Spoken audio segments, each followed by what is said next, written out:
So, 3 секунд, корона!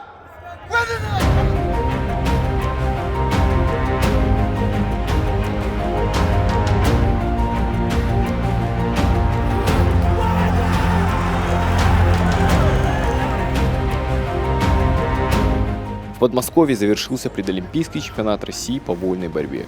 В последний день соревнований на арене царила особенная атмосфера. По итогам турнира представители Северной Осетии стали обладателями одной золотой, одной серебряной и одной бронзовой медали. Чемпионом страны весовой категории до 92 кг стал Алан Багаев. В состязаниях женщин в шаге от триумфа остановилась Амина Танделова. Артем Губаев, в свою очередь, занял третье место в весовой категории до 61 кг. Этот результат оказался одним из самых неудачных за последние годы. Однако, по мнению многих специалистов, остинские борцы в скором времени обязательно заявят о себе. Не стоит забывать и тот факт, что в турнире не приняли участие олимпийский чемпион Заурбек Сидаков и бронзовый призер игр в Токио Артур Найфонов.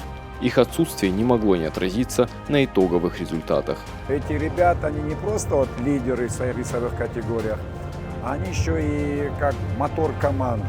А машина без мотора, она особо вперед не едет, только если с горы ее спустить и все. Я думаю, что вот если бы они были здесь, наверное, было бы чуть-чуть все по-другому. Ну, еще раз повторяю, надеюсь, что в ближайшее время они снова встанут в строй. Подводя итоги турнира, стоит добавить, что помимо Остина Алана Багаева, чемпионами страны стали Ахмед Идрисов, Шамиль Мамедов, Анзор Закуев, Ибрагим Кадиев, Абдулла Курбанов, Заур Угуев, Иналбек Шириев, Магомед Магомаев и Абдул-Рашид Садулаев.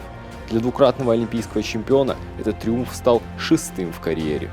Дай бог, что все получилось с допуском уже на Олимпийские игры. И чтобы туда поехали именно сильнейшие. И в итоге добились того результата, который достойна именно Россия. А в России единственное место, которое признают, это только первое. Теперь любители спорта будут ждать решения по допуску российских борцов к участию в Олимпийских играх. Болельщики, да и сами спортсмены уверены в том, что несмотря на все сложности и ограничения, награды главного спортивного события четырехлетия непременно уедут в сильнейшую борцовскую державу – Россию. Давид Костанов, Алина Базаева, Александр Кучиев, 15-й регион.